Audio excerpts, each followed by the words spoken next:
Hello and welcome to Watch What Crappens, a podcast about all the crap on Bravo that we just love to talk about. I'm Ben Mandelker, and joining me on this cattle rustling, soybean growing show is Ronnie Karam. Hi, Ronnie. How's it going?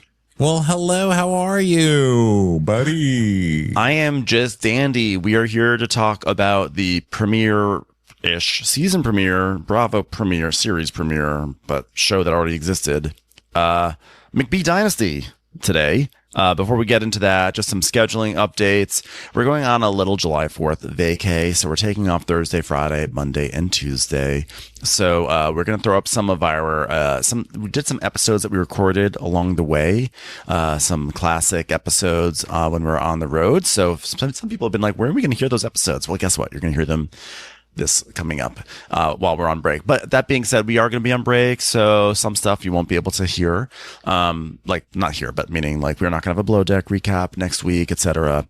So just bear with us while we take our little break. We'll be missing Miami, below deck. Atlanta won't be on, so that'll be missing. And this. And McBee. Yeah. And McBee. So just thanks ahead of time for your patience. Just want to take a little break.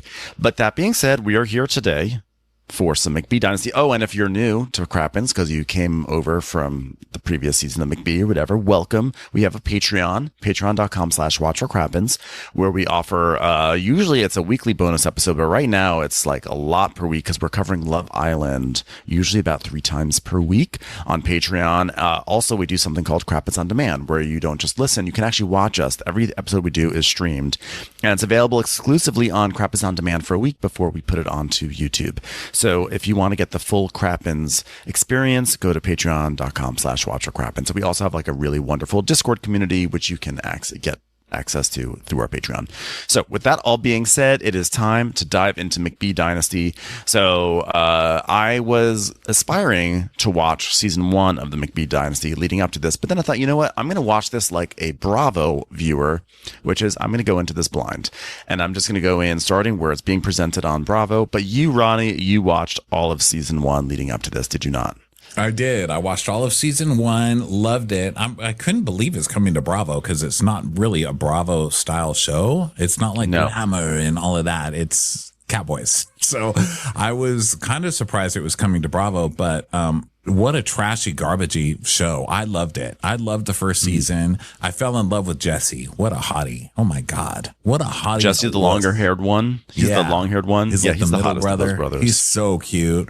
And then Steve's kind of cute, but he's like big Lego looking. And then Cole's like the loser brother. And now the sad thing is that the father is going to jail. He will be in jail. And that's why he's not on this season. But he was the main character in the first season. So you missed all of him, Ben. So you'll have to watch it. Maybe one day you'll fall in love with this. So you'll go watch it. But the dad's just like this. And he's like, hey, these kids, their lives are being ruined by women's. The women's are always trying to trick my boys into being in a relationship. The dad was cheated on the mom with Galina, who's the Russian lady running the hedge fund and then the whole season he kept saying, yeah, kids, come on. We got to get this together. We can't have another insurance call. The insurance people are real sick of us filing insurance. Well, it turns out it's because he was filing fraudulent insurance claims up to like $4 million, and his ass is going to priz. Okay. So that's why the dad's not here. And, you know, all this stuff went down, and I was like, this is definitely Bravo worthy. I mean, you've got a whole cast that could go to jail at any minute. All you really need for this show is Galina anyway, because she's amazing. She's an amazing character. So anyway, it's rambling, but loved the show, and I'm so glad to be at least covering one of them here. Who knows? Yeah. Who knows how this will go? But at least we're going to cover one. It's so funny because I thought this premiered on Sunday because we got a screener, so I watched it Sunday afternoon, and then I just for some reason I just thought it was premiering on Sunday, and then on Monday I was like, I wonder how people are receiving this show, because it really did not feel like a Bravo show to me at all. Like, not just because it has to do with like Cowboys, but it felt like Bravo shows have a certain feel and a vibe and a tempo, and this show, like, to me, had none of that. And so I was like, I wonder how people are going to receive it. And I was like, wow, no one's even talking about the show. What a colossal flop for Bravo. Like, I was like, no one posted anything in our Facebook group. I'm not seeing anything on Reddit. I'm not seeing anything. There's not a single tweet about this. I was like, I searched for hashtag the McBee Dynasty, hashtag McBee Dynasty, everything, and not a single tweet. And then I saw it hadn't even premiered yet. I was like, okay, that explains it.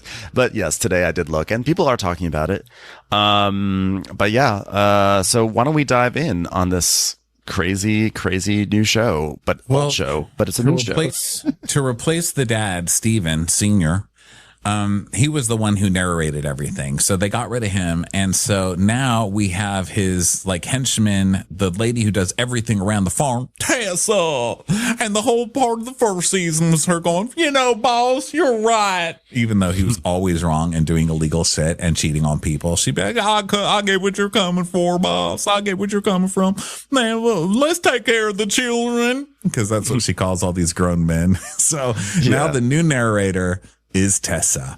And she's like, It all started with one man's dream. This man, Steve McBee, all he wanted was to be a patch of Missouri farmland that no one could ever take away from him and his sons, the children. But they set their sights on building a billion-dollar industry. Only problem was they were growing too fast. And they took on a potload of debt. And then we see a flashback from last season where the dad is like, if we don't make it work, they'll take my house, your house, everything we own. And then Stephen Jr. is like, we'd rather die than watch this place go down. So then Tessa's like, the boss man cooked up an idea to save the farm by investing $100 million of venture capital into the car washes. And so then his big plan was, okay, in order to get venture capital. So first of all, what he does is he'll buy a lot of stuff and then he'll add that to what he owns. And then he'll say, okay, well, my estate is now that I've got all these new tractors, my estate is worth $20 million. So then he'll get a bigger loan and then he'll buy more shit and say, okay, my estate's bigger. So he keeps like building up all of these loans. Mm-hmm. And so because he didn't have enough of a thing to get a hedge fund, I don't even think he knows what a hedge fund is, to be honest. Because he kept going, we got this venture capital thing coming up. So kids, we got a venture capital hedge fund thing. We better be nice to Galina. Am I right? And so hedge fund is obviously a GoFundMe for planting bushes around your farm. It's a hedge fund. Right. Well, he had no idea what it is. I still don't think he knows what it is. And so he was, okay, so the lady who was going to be running the hedge fund is Galina, right? The Russian lady that works there. But he's also fucking Galina, but then he's also cheating on Galina on camera with multiple people. Like one other lady he's going on dates with and all this. And then he's cheating on her with this young girl in Nashville. I mean, he's cheating all over the place. Like she's never going to find out. And Galina loses her shit every single time. So she's the one in charge of this hedge fund. And because they didn't have enough, they decided they'll open all these car washes, right? So they open up all the car washes. And now people are like, well, okay, but you've just had these car washes for 5 minutes. We're not giving you a hedge fund. And so at the very end of season 1, Galina finds out they are not giving us the hedge fund money. And he's like, what? I can't believe it. This didn't work out. So the dad goes on the run because now he's fucked. He's taken out all of these loans. He's filed all this insurance fraud and all this stuff to keep going. And now he's not going to get this $100 million. So he literally just got in his truck and ran away.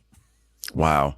I feel like the last people on Bravo to lean into car washes were the Manzos, and that didn't really work out so well either. So I think like if you're a reality star, car washes are not the way out. Okay. And also, it's not every day that $100 million goes walking out their door. They bet their farm, and unfortunately they lost. Poor old boss man, he took it harder than anyone. Hell, he just skipped it and headed out of town. Now it's time for the oldest boy to take the reins and all the hell that goes with it.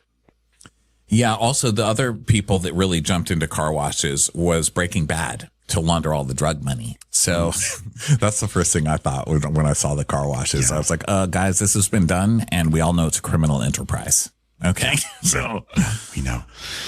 Yeah. So now, after Tessa gave a whole backstory that included the stuff, everything you said, then we go to Gallatin, Missouri, where Tessa and the employees are in the kitchen at the McBee farm. So we see Cole. Oh, this was funny to me because I feel like After she does her whole intro, we then sit through 5 minutes of watching the stars of this show with their backs to us, because it's like we cut back and forth between like Cole and Steve Jr. washing dishes, or Steve Jr. is cooking something at his stove and Cole's washing dishes, and it's like two cross-cutting scenes of these two guys. They're literally their backs to the camera. I was like, this is a great start to the show.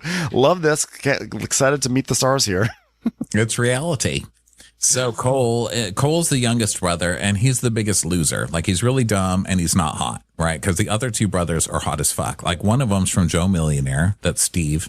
And then Jesse, I mean, Jesse's just hot as hell. Like, everybody loves Jesse. And then you've got Cole with his tiny little mouth. And he's like, I should run this farm. I'm not the best at running the farm. Nobody trusts me with shit. I mean, that guy knows money, sure, but I know how to clean a horse. And they're like, oh, yeah, it's not really about cleaning a horse, bro.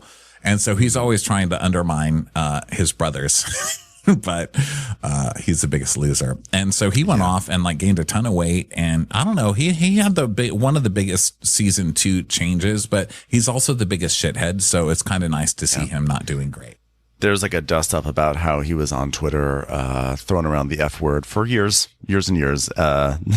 Like, shut up, you liberal F word. Shut up, you liberal F word. Yeah, that does not shock me. Yeah. So I'm not glad surprising at all. Yeah, so I'm glad he got fat. That's what you get, Cole. I mean, it was from a lot of calories. Okay. Now, it was all the way back in 2017, so I will allow people to grow and change, but I have a feeling he probably is not. So, he says things like this, Ben. So they use the clapboard in front of his face for his interview, and he goes, "Did DJ Khaled use that?" It's like his only point of reference. Yeah, he's like, hip hop, am I right? Hey, it's about to start getting real busy around here. First of all, we're going to get into fall calving season on the farm where the cows have their babies, and you check them every day and you make sure there's no complications. So we like to call it cow ER. You know, we play the music and then we say, I need 10 C's of milk, stat. And then we milk the cow. It's fun. Yeah, you know, we have calving season. We want to make sure those cows are healthy before we kill them and eat them. So, and Jesse's like, yeah. And at the same time, the farm has a harvest season. It's coming up here pretty quick. And so, you know, they're explaining harvest season, whatever that means. And Steve's like, yeah, and fall harvest season, that's the most important time because we've got $6 million payment that's due by November 1st. And if that doesn't happen, the world is going to sink in on itself and we're all going to die. Yeah. So then we see Steve Jr. and his girlfriend Kella, and they're working outside. And Kella's like, last year, Steven and I made it Instagram official. A lot has happened since then because Steve and I have been through a lot of ups and downs. And so we see like flashbacks of all the stuff they went through last season. And she's like, we've gone through a lot together, but we love each other. And the only times we're really ever had major issues is when other people get involved. And then she spends the rest of the episode complaining that other people didn't get involved in their life. Truly. Okay, so her backstory is she met Steve Jr. on Joe Millionaire. And she was a contestant, and I guess she won with him or something. So that's how they met. So she's long distance, but last season, he's like, you literally cannot meet a woman where I live. There's no women. There's like men, and then everyone who's here is married. Like, there's nowhere to date. If you go on Tinder, there's literally no one. So I have to stick with this chick who lives in like Nashville or some shit. So it's very romantic. He's like, I stay with Kella because there's literally no one else. So the dad hates Kella because she's like a strong, independent woman. And the dad thinks women are just trying to steal his children from him. Like, the dad wants to just go out and party with his kids and get laid everywhere they go, and the women get in the way. But Kalla's not going to stand for it. But then also Kella gets super wasted and like tells everybody off. And so the dad thinks that she's not enough of a lady for his men. Meanwhile, he's fucking 3 people at the same time. It's fucking yeah. Okay, so that's exactly. Kalla's thing. So now she's super upset, but we'll find out later. So now we go to Cole and his girlfriend Casey, who I normally like, but she's trying me today. Yeah, because she's pregnant, right? She's the pregnant girlfriend. Well, she's not trying me because she's pregnant. I didn't mean it that way. I'll hit that pregnant witch. She's reproducing. Women, they just want to trap you and have babies. So they're just like cleaning and talking about having a baby. And Casey's like, Cole and I weren't talking about having children, and the baby was unplanned, but we're both very excited. In fact, we had an ultrasound, and the doctor said if you listen closely, you can hear the baby using the F word already. So we're just so proud. She's like, this is all I wanted since I met him.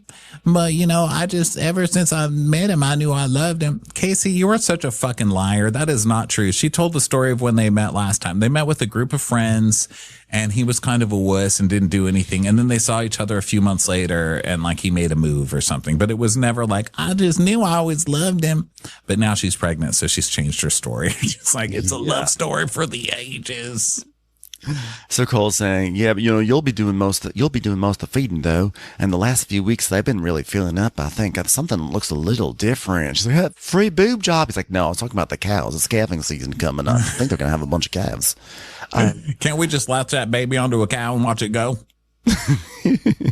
When I met him back in 2019, it's what I wanted. When I first met him, I said, I knew I loved him. And though through the last 6 years, I've never seen myself with anyone else. Like literally, there's no one else for me to choose from. So I literally can't see myself with anyone else. Like I cut out my picture and tried to attach to someone else's photo. And it was just a picture of grass. I was just sad.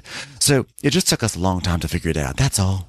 Now, did I end up with the tiniest mouth hole, no-lipped motherfucker on this family? Sure. But you know what? You take what you get. That's what I always say. I'm going to name my kid Settling. Settling McBee.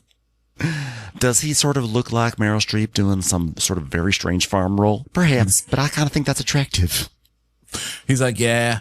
I mean, we're going to have a kid. Jesse and Allie are getting married this year. You got bigger boobs. Things are crazy, Fagito Burrito. It's like, come on, Cole, we're on TV. It's like that's what DJ Khalid would say.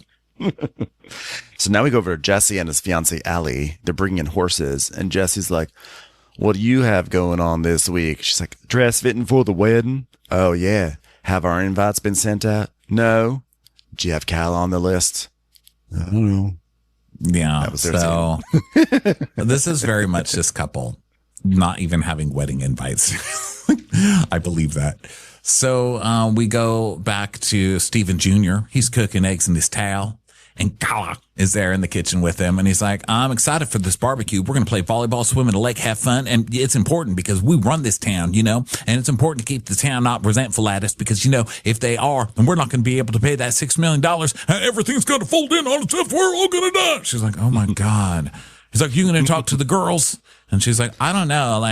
I don't know if I even want to initiate a conversation because, my sister died and, no one even texted me. What the fuck? That's bullshit. My sister died and no one can even text me. Yeah, so she does tell the story. Her sister, she was really close with her. They used to sleep in each other's beds most nights. And then she died and she was struggling with addiction. And, and then Kella was upset because she got texts from people that she's known for hasn't even talked to in 5 years, but then her potentially future sister-in-laws wouldn't even text her, which I think is pretty shitty. So she's really mad. Well, until we find out why later, but I still think it's shitty. Yeah, it's pretty shitty. So, he's like, well, I talked to my brothers about it and they didn't know what to say. They just didn't feel like you were very approachable.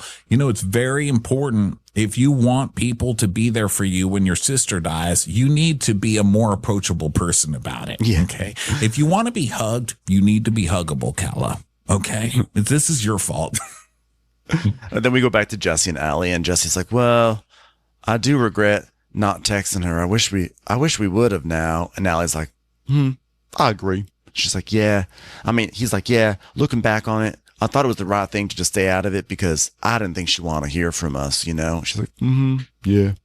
Yeah, Allie had no interest in texting her. You can just tell. She's like, I'm fine with it. And I like that he wishes that he did the bare minimum too. He's not like, we should have called her or sent her flowers or let her know that we were there for her. He's like, I guess we could have just sent a text. So then back to Steven. He's like, yeah, this tension between Casey, Allie, Kella. Listen to all those names. Casey, Allie, Kella. Okay. It puts me in the worst place possible, literally between a rock and a hard place because I'm the leader of this family now. And Kella's like, they could at least reach out and be like, oh my God, I'm so sorry for you. Jesus, but I'm not going to beg somebody to be a decent human being to me. Well, you meant the right family because they're not going to do that for you. It's time for a commercial. It's time for a Crappens commercial.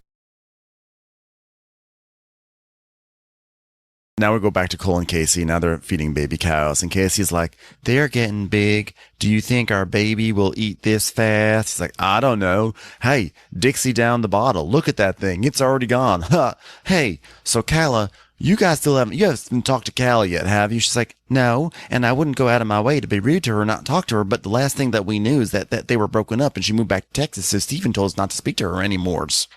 So it turns out Stephen had told everyone not family to. Too. Stephen tells everybody not to speak to her, and he's the boss now, so they don't speak to her. And then Stephen's acting like, well, they just didn't know what to say about it, honey. Instead of saying, I told them they couldn't speak to you. You see? Fucking liars. Every guy in this family is a big liar, by the way, except Jesse.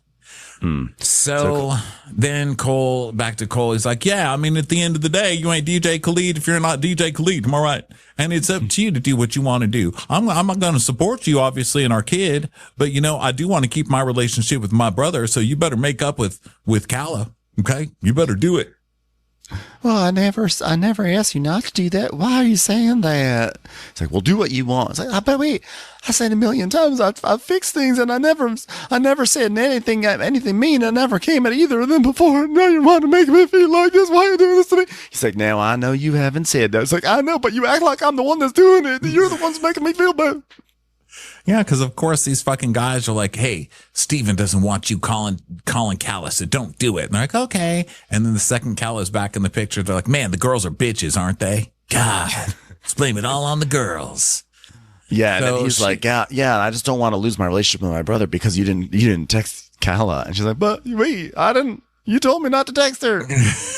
Yeah, exactly. He's like, so I'm going to lose my relationship with my brother by going behind his back and taking out a $2.5 million loan on some land.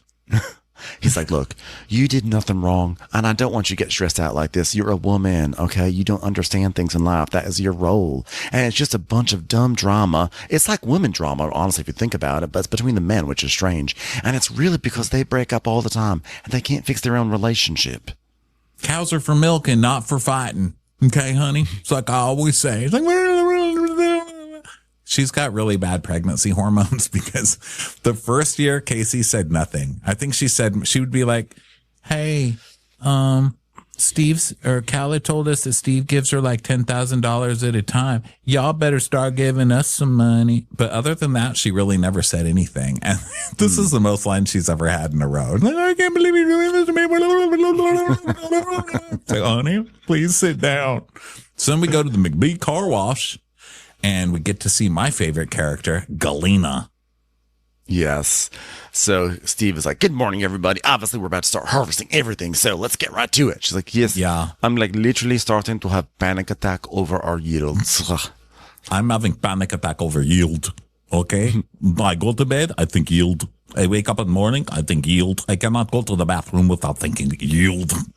He's like, intersections, I don't think yield. Ironically.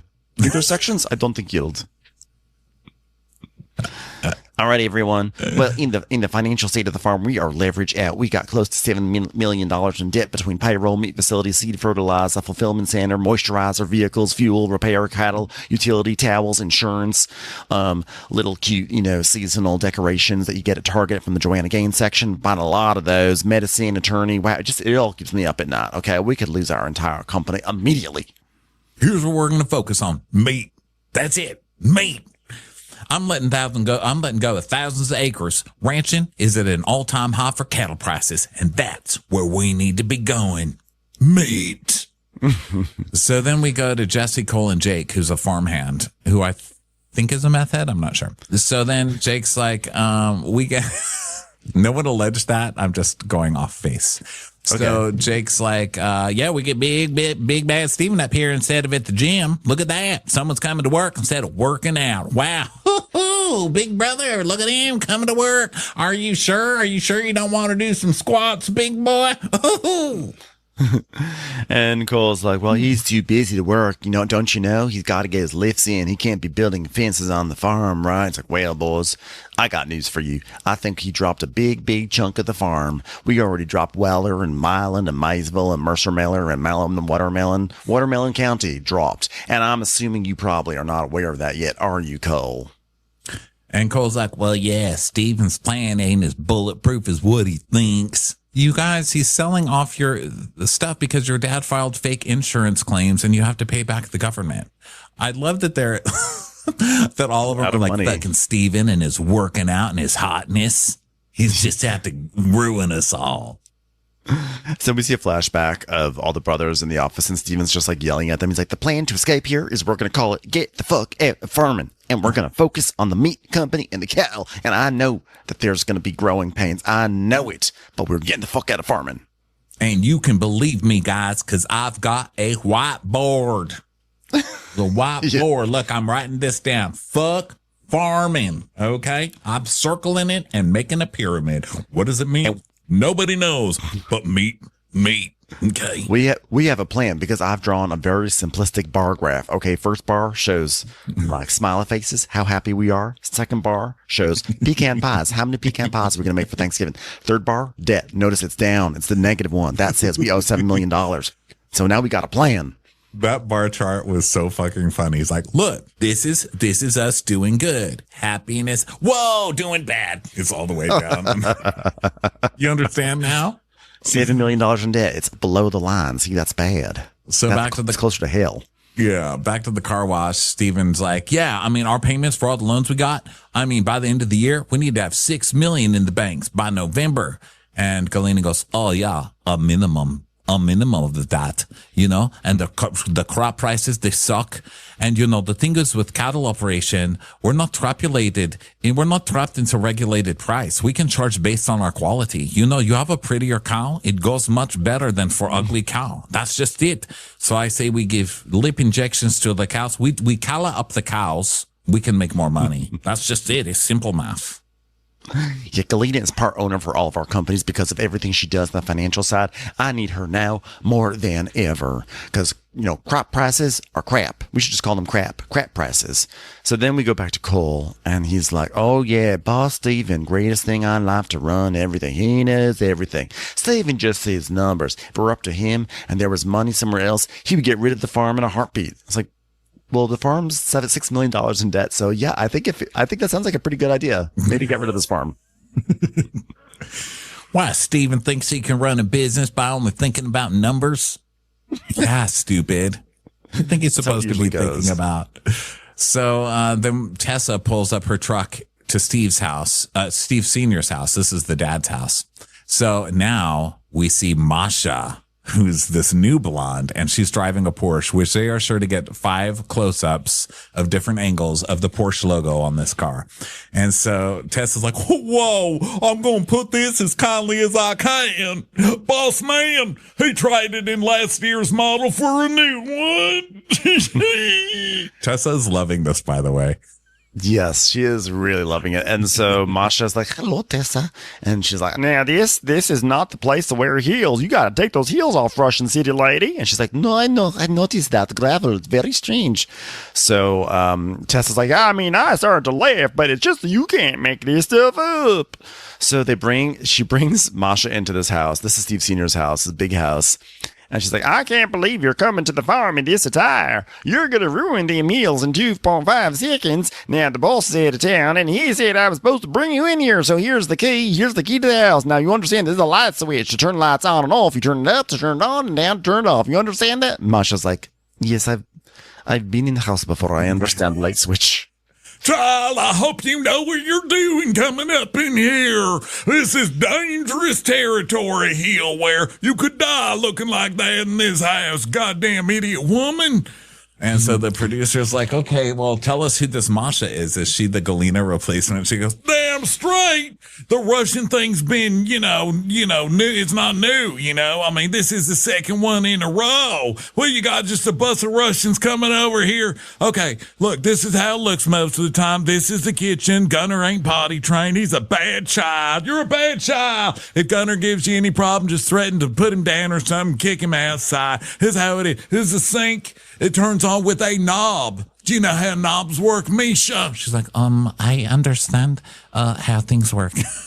I'm not a stupid lady. Okay. So then Tessa says, I'll tell you what, the things that my boss gets me into, it seems like I'm always doing his dirty work. And then we see a flashback, which I'm sure you can provide some more context as what was happening in the scene with these girlfriends and Galina and messiness. Because Galina had her car in the shop. So Steven Sr.'s girlfriend that he was cheating on Galina with was named Brooke. And so Brooke had her car in the shop, so she needed to borrow a car. So he loaned her Galina's car without telling her. Wow. So Brooke took out Galina's car and crashed the car. And so the car place called Galina, was like, oh, we've got your car. And she went to pick it up. She's like, what the fuck happened to my car? She's like, this fucking whore, you get my car to your fucking whore. And it became this huge fight. She's like, I'm walking out of this business and hedge fund. It is either her eye. It is her eye. There, it's a decision. He's like, oh yeah, this is the last time you get to give me an ultimatum. I love that that's what his takeaway is. Not like, oh, I shouldn't have done this. So Tessa's like, well, Masha, this is awkward to do. And do you find this quite awkward? Like, what do you think about this? She's like, no, I don't find awkward. This, what happens? People meet people, two friends. That is life, you know. She's like, well, I hope you don't mind if I overstep my bounds. You might just tell me. She's like, no, it is fine. It is fine. I understand. You know, I am gold digger and this is how it goes. All right, well, let me give you all the tea. Masha first met Steve McBee through old Galina. And then we see a flashback to last season where Galina's like, oh, it is Masha. Masha, I would love you to meet Steve, the love of my life. And so we know that Masha made her way in there. Yes. And Galina. Stole that man. So Tess is like, okay, well, this is a kitchen. This is where things are cooked. You probably won't be able to do it. I'll probably do it because I'm the one who takes care of the children. No, I've been here before, so I'm just dropping off my stuff and I'm going to check on chickens. It's like, oh, I see. Just a little advice, by the way, make sure that you ask the boss if it's okay to start messing around with this little nest because, you know, those chickens, you got to be careful with them. She's like, oh, fine, I like chicken. He told me do whatever you want to do. If you want to poison Galina, that is okay. So bring whoever you want to bring. Well, I think I've got it from here. Thank you for the key. I hope to see more of you here, stupid old lady. It's like, okay, well, I hope to see you too in more reasonable shoes. So now Kella goes and meets with Galina at a cafe in their town. And so they get like iced chai and chocolate mocha. I was like, wow, how city like. And so they like sit on a bench and everything. And Kella's like, she's like, you don't really come up to Gallatin too much anymore, do you though, right? She's like, no, not really. Not as much as I used to. It's been quite a bit of changes happening. So tell me about you and Steven so that way I can be distracting myself from the betrayal of Steven Sr. Yeah, we're doing good. Are you sure? And they start laughing. It's like, yeah, because like, my sister passed. And she goes, oh, I'm so sorry to hear about that. I was going to maybe text you, but then I thought, why waste the money? You know what I mean? Like, thank you. But I didn't really get what I needed from him at that time. And the girls, like, what bitches? Like, we're close. Like, I remember we hung out one time and I told him that Steven gives me $20,000 sometimes. Or there was like this other time where we like had toast together. So like we were super close and they didn't even text me and I was shitty. And like, am I being sincere right now or is that weird? Like, am I sincere? Just no, it's weird. It's my second language, but I think you're using sincere wrong. No, I'm like totally sincere about it. I'm pissed. Just like, okay. But they're guys. Like you cannot date McBee and expect sensitive. Am I right? What fucking losers. Honestly, like, yes. Because, like, exactly what you're saying right now, Steven does to me all the time, and it makes me so mad. Like, okay, like, so what is going on with Steve, by the way? Steve Sr., like, are you single? Are you dating? She's like, I am definitely single. Look, I have breakup makeup on, okay? I'm just going to lay it out. Yeah, single and ready to mingle. Well, not really mingled. There's no one here. I mingled with Lamppost, but that didn't really go so well. We're going to go on a second date anyway, but he doesn't really talk because he's object. But whatever. Steve was my boyfriend. Steve and I broke up because I found out he was fucking my friend, Masha slut, while I was still living in the house. I was so severely backstabbed, and I wasn't going to just die from it. It's like, yeah, well, I wanted to hear it from you, the source, rather than hear it from everybody else. Like, I'm so sincere right now. She's like, well, I moved out of Lodge and I have my own house in Kansas City. I cut my hair. I redone the way I do my makeup. I mean, I'm trying to give heal. I'm like, yeah, that's healing. And she did get the second season Housewife glow up where it's like Botox, haircut, good hair dye, hair comb. I mean, Galina needed some work and she looks great. She came back. But it's like a USA Network. Revenge. It's like a USA Network glow up, which is different from the Bravo glow up because the Bravo glow up also involves usually like a totally new face. And she just has like more like eyeliner on. I think she did some filler eyeliner and way better hair, like maybe some Kerastase or whatever they call that. What is it? Kerastase.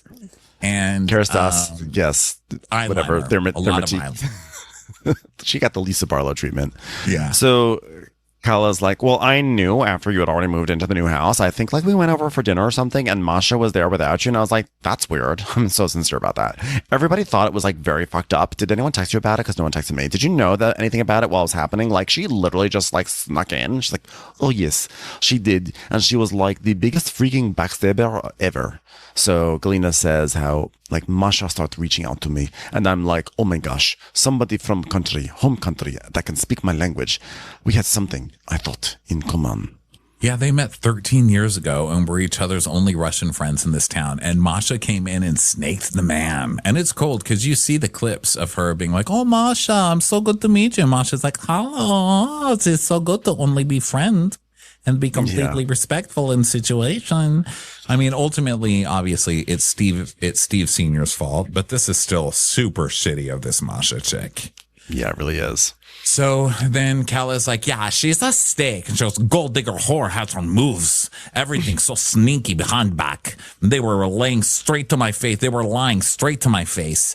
And she goes, and people come to me and say, you're not the first one she does it to. She done it to multiple men and women.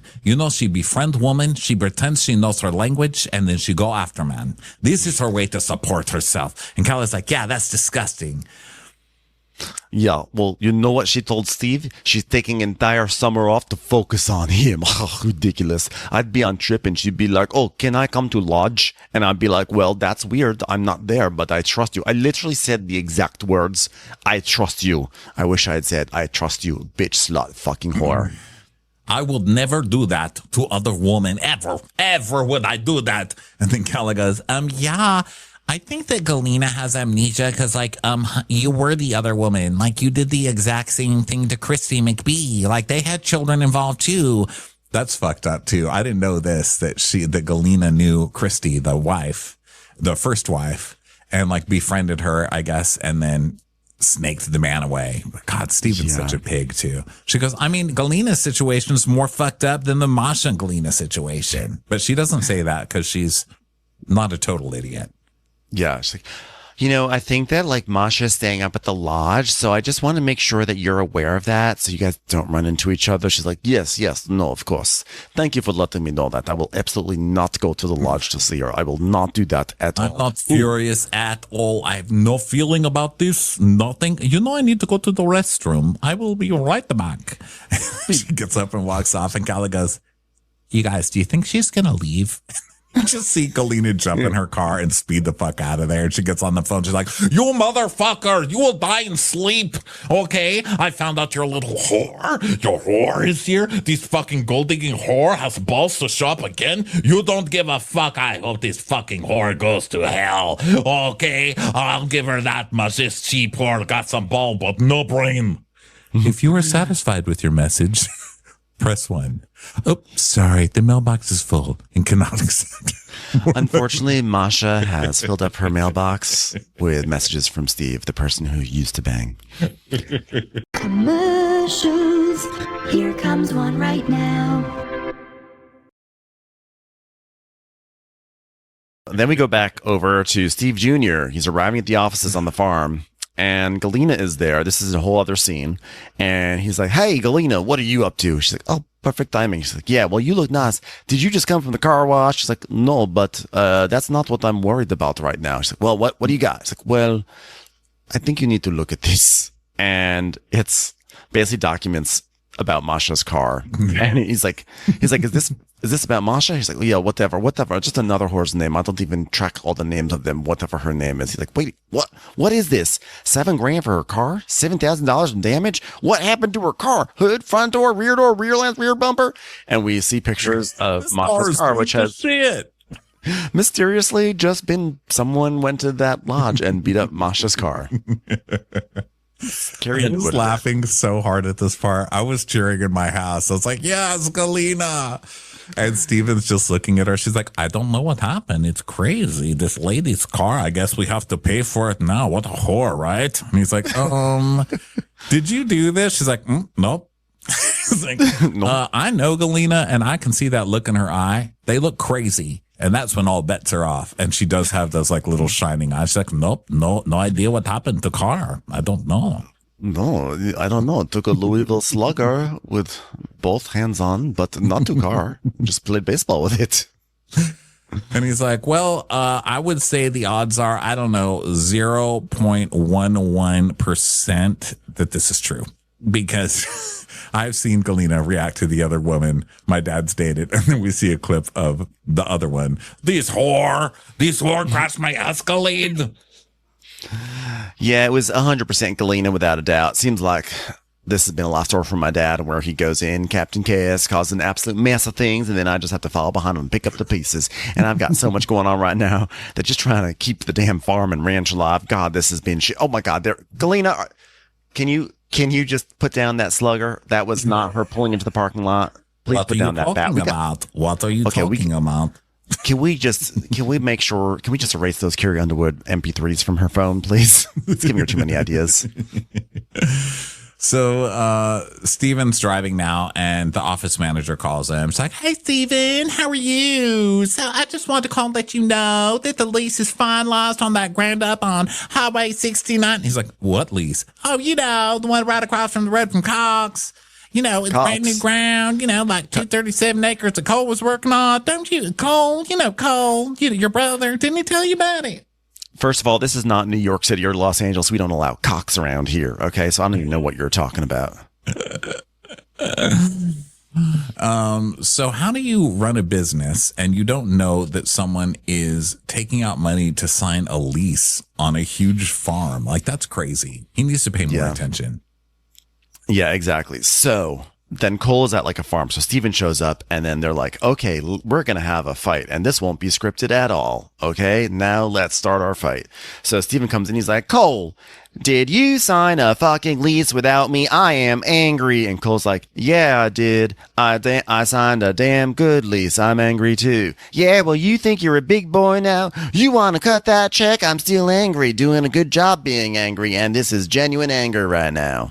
Have you not heard we need $6 million by November 1st? And he's like, well, I'm trying to do us a favor by making more money for us right now. I mean, what do you think? You can just work out and that's all you got to do? This is a money-making farm. I know about money-making farms. He's like, what part of, did you see the whiteboard? We are not farming. It said, fuck farming. Do you need me to show you the bar going down again for you to understand how much farming sucks? Well, I'm trying to do us a favor by making money for us right now. I can tell you right now, this is money making. I bet you right now there's 60 bushels of soybeans on it, every bit of it. I mean, it looks insane. If it wasn't for the farm, we wouldn't have nothing. Think about how everything started. Look at the meat facility, from our cows, from our farm. Cole, I've got news for you. You've got nothing now. You're $6 million in debt, bro. And that's just like the minimum payment, okay? And he's like, I'm not going to get screamed at like this after I'm just doing what's right for our farm. We always been bigger than the raw crop size. Steven's convinced there's no money left in it, but I think it's just the best of what's to come. So he wants to sell farms. I'll keep buying farms in. You're going to be paying for that damn lease out of your own account. That was fucking dumb. Well, we all know that Cole, we know from last season, Cole has $1,200 in his account. So that's not going to happen.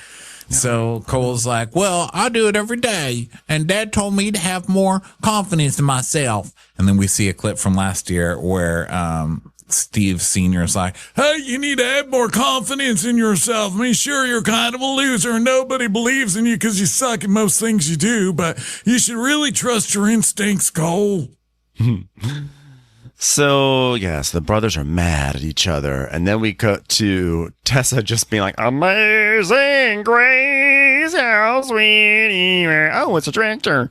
So she's like, just singing it by the tractors. And she's like, oh, Steven, I got a trivia question for you. I just heard this morning. Okay, you see that little door hanging off that machine right there over there? What do you reckon that door is called? He's like, trapdoor. Yeah, that's the technical term. And if I'm lying, I'm dying. And God is my witness. It's called, wait for it, everyone, wait. Okay, is everyone listening? It's called the dribble door. Yeah. Oh, hey. It's like slapping herself and like cracking up. A dribble door, can you believe it? You know why? Because it keeps corn from dribbling out into the beans, I reckon. That makes sense. They make underwear with that. Why don't you laugh at my joke? You think the dribble door is funnier than my joke? Okay, wait, hey, you got a second?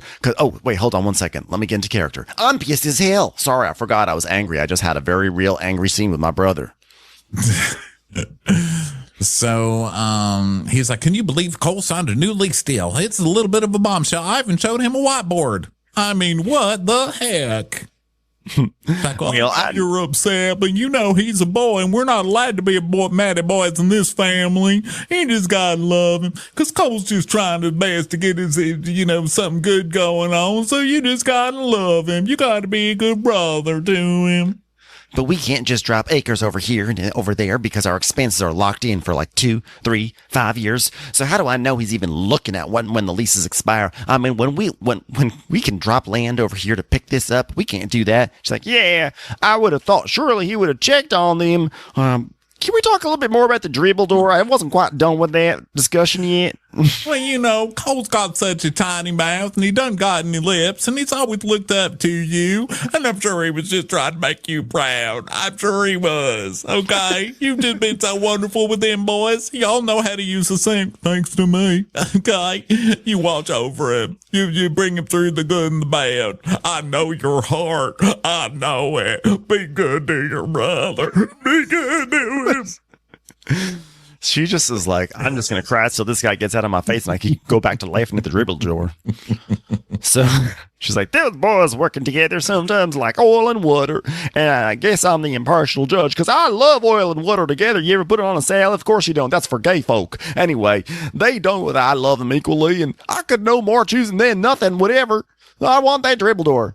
So Stephen Jr.'s like, well, maybe he did look it up and he's got a plan in place, but he should have called me first, you know?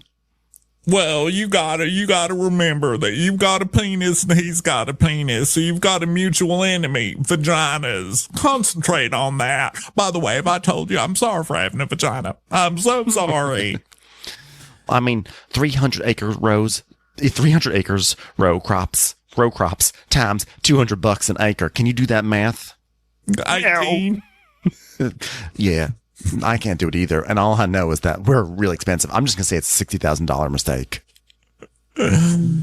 Well, you got every right to be concerned. Thank God he's got you, boss man. Listen, we've all got to be on the same page moving forward. And if the left hand isn't talking to the right hand, that means that someone's masturbating, okay? So we're going to end up completely flopping in the pan with the farm. So then we go to Casey and Cole, and Casey is feeling insecure because she's pregnant. She's put on a little sundress for this party, and she's like, do I look weird? And he goes, no, you look cute, like a little Amish girl. Kidding. Such an idiot. Why would you have a baby with this person? My God. He's like, so I'm excited about Jess's barbecue tomorrow. You know who's coming? And she's like, Scholar, Baylor, Braden. I'm just going to list stupid names and hope some of those people show up.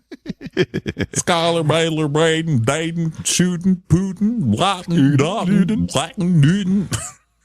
So then Tessa and Kella arrive at the farm, and Tessa's like, how are you feeling, sweet thing? She's like, oh, it's just a little, I don't know, a little spicy out. She's like, well, listen, you could literally see the steam coming off. Are you girls all right? She goes, yeah, I mean, it's whatever. And then we see a flashback to Kella, like, complaining to Galina, saying that no one's texted her. She's like, well, there's been a lot of stuff going on. I just want to make sure you, especially you girls, are okay. You know, having vaginas and such, you're prone to making mistakes. She's like, yeah, well, we've just been on a weird page since my sister left. And, like, nobody really reached out to me or said, like, one word to me about it. So I'm just, like, kind of hurt by that. It's just been a lot. Yeah, and she's like, well, y'all are girls, okay? And girls got to stick together, because without girls, who's going to support the children? Okay, you got to forgive them. They don't understand about sisters dying, okay? You guys got to understand them. Please lift up these boys. Please lift them up. I can't do it if these boys are upset. I do get what you're saying. I just feel weird about initiating the conversation. I don't want to come off any type of way. And obviously my feelings are like really hurt by this. Well, now listen, maybe you could say something like, hey girls, my sister died. Maybe you could text me. Something like that, maybe just something like that. Yeah, 100%. I would like to get this behind me because I'm already dealing with like so much. Like I made some brownies for this party and that took a lot out of me. So I don't need this on my plate as well. And Tessa's like, well, I come from a family of tragedy. Have you ever heard me sing the song about the dribble door? It's a rough one. It's a rough one. Friends are close. You got to keep them close to you, honey. My granddad's sister-in-law died by a dribble door, so I've been wanting to know the name of that thing for many years. Finally, vengeance will be mine.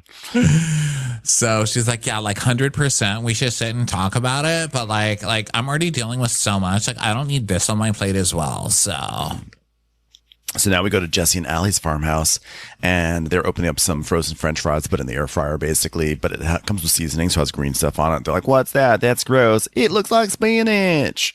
So then Brayden and Jake walk in. They're like, "Hi, look at our French fries. What? It's got green stuff in it. Yeah, it's French fries for seasoning. What? That's crazy." Yeah, and they're like, "That just didn't mix well. What do we do?" So they end up throwing it away, dumbasses. So Jake comes over and he's like, hey, what kind of barbecue you guys having? Do you guys put any planning into this at all? Or what? Are we just going to watch Steven work out all day? Big boss man working out, doing some scrunches, huh? Is that what we're going to do? Is that a barbecue now? Just watching Steven work out? Hoo-wee. And then Cole and Casey arrive, and I did love how Allie was just like, look at this fucker. Because Cole and Casey get out of the truck, and she's full on pregnant, and he just gets out of the truck and just walks to the house. Like, he's not like waiting for her or anything. He just starts walking to the house, and Allie's like, look at him, leaving Casey behind. And I was like, oh, I love that Allie doesn't like this guy. Yeah, he's just a piece of shit, Cole. He's just the rudest. Like, he has no manners. He's an idiot. He's not hot. Like, there's nothing redeeming about this guy. No. So Casey's like, oh my God, I'm having so much anxiety because like Steven invited Kella, and now Kella's really mad at me, and I'm pregnant. I don't want to be stressed out about nothing. I mean, I solve Kella mad whenever she gets mad with Steven, and I'm scared. So then Kella just walks in. And she's like, hi, I brought brownies. And like, no one says anything to her. She's like, no one even speaks to her. They're so rude. Who doesn't say like, hey, Kalla, so nice to see you back. You doing okay? I'm so sorry about your sister. Like, at least try and make it better. What the hell? But then she says, I mean, they're protein brownies, but they're like really good, I swear. So I can understand why they're like, fucking witch. You can't do that, especially in the South. Show up with protein brownies. And Allie's like, oh, they actually don't look, well, not too bad, I guess. She's like, well, it's really hard for me to make effort because like, it's like awkward in here. So then Casey just sees her because no one's speaking to her. I think she's being perfectly nice, but no one's speaking to her. And so it's just silence in there. And so Casey's like, oh my God, my heart, please get me out of here. I gotta go. Calls, are you hurting? Do you need to leave? Do you need to go to the hospital? Okay. So Casey's like, she starts to like freak out, and Cole's like, oh my God, I'm freaking out. Oh God, Casey's not feeling good. She just collapsed, even though she was just sitting in her chair and didn't collapse at all. But she wanted to stand up, but she stayed sitting. So I think that counts as collapsing, right? Anyone? And everyone's just surrounding her now in this room. And they're like, oh my God, call the vet. And Kella's just sitting there like licking brownie off her finger, like, So they're like, oh my God, what's going on with Casey? We got to get Casey away from evil Kalla, protein brownie Kalla. And so they're like, go, leave. And Kalla's like, I literally have goosebumps. Like, I don't like that at all. Like, come on, Casey, do you want me to come with you? So they basically all like pile into the pickup truck. It's like, we're going to the Cameron Hospital. Casey's heart is really bad. She's going to explode any moment. She's going to give birth to a heart. Then they just leave Kalla sitting in the kitchen like, okay, well, glad I came by. Yeah. And then we see clips of the season coming up. Dun, dun, dun, dun, dun. Real American Cowboys. And it ends with the FBI investigation and Galina being thrown in jail. Oh, my God. Yeah, it was a pretty wild trailer. I'm going to definitely give it to the show that it served up a very strong, like, coming up this season trailer, because I was like, wow. If you got the FBI involved, that's always impressive. And jail time and lots of fighting, and it was like a very high fighting trailer. I was like, okay, well that's definitely a good sign for this show, for sure. Yeah. It definitely felt like a USA show to me, and not just because it was rural. Did not feel like a Bravo show. But I'm like, I'm gonna keep an open mind about it. There was definitely some entertaining stuff in there, I thought.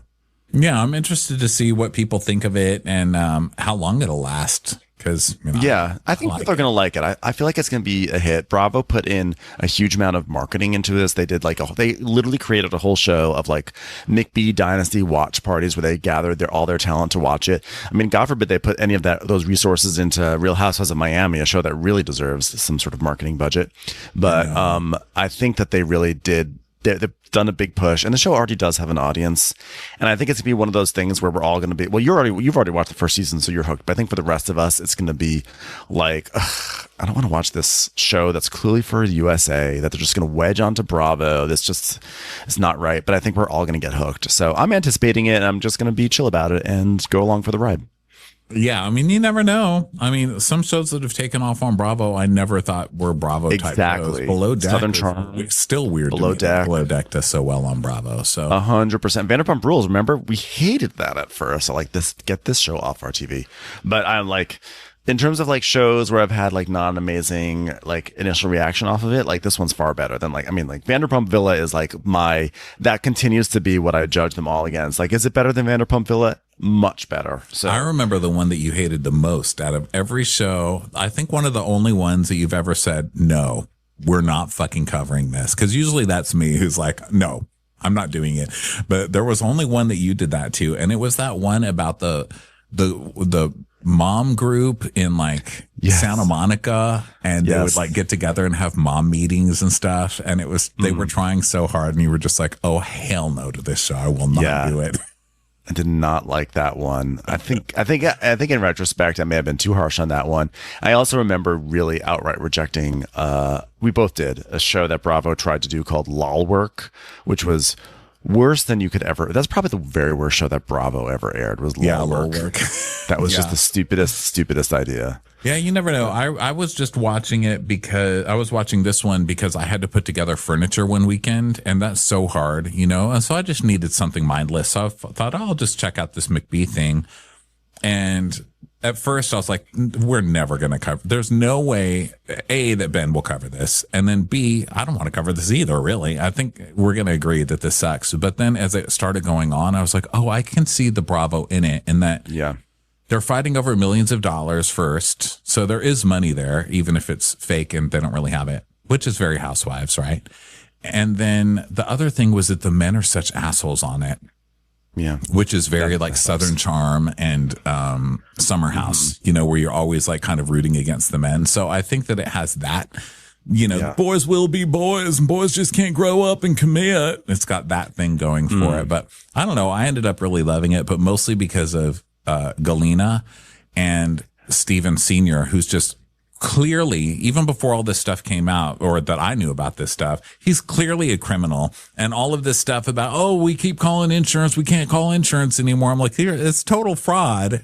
I mean, it's just like the writing was on the wall, so to watch them kind of get taken down was pretty fun. And they get a lot for a new cast, Yeah.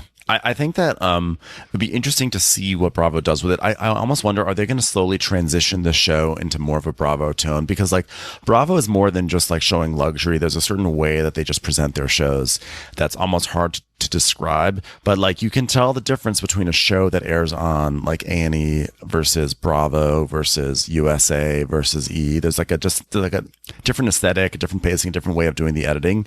And I wonder if they're like, maybe we'll start the first episode a little bit more like USA, so that with the old people who are like already fans, who will be the base of the show, won't feel alienated, but we'll slowly tonally change it to be a little bit fit more like the Bravo vibe. Because that to me was really the issue for me, was that just it had like It just felt like a different network on my Well, Bravo. it's because it's Peacock, but I think they figured, well, it gets huge ratings on Peacock, and then we've still got the straight guy audience with like Summer House and Vanderpump Rule, the straighter guy shows.